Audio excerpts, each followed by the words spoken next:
Okay, Verum, what is digital strategy?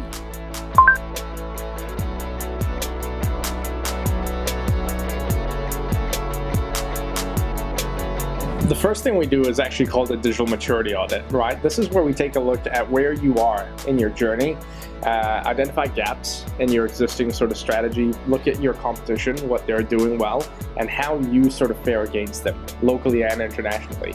And then come up with a strategy that aids us in our next step as to how you can best move forward and get you ready for a digital transformation.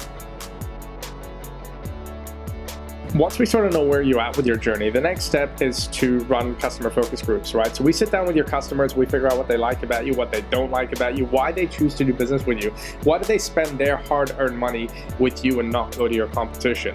This will help us develop buying personas, and buying personas are imperative to a successful strategy.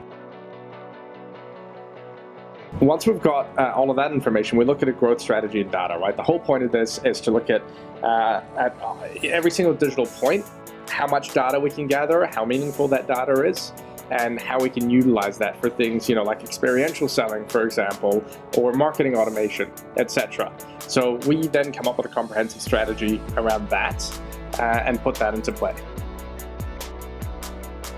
Now that we sort of know who your customers are, why they buy from you, and where you're at with your journey, we marry all of that data together to come up with a communication strategy, right? We figure out what sort of language your customers respond to, how they want to be spoken to, and what aids them in making a decision to do business with you.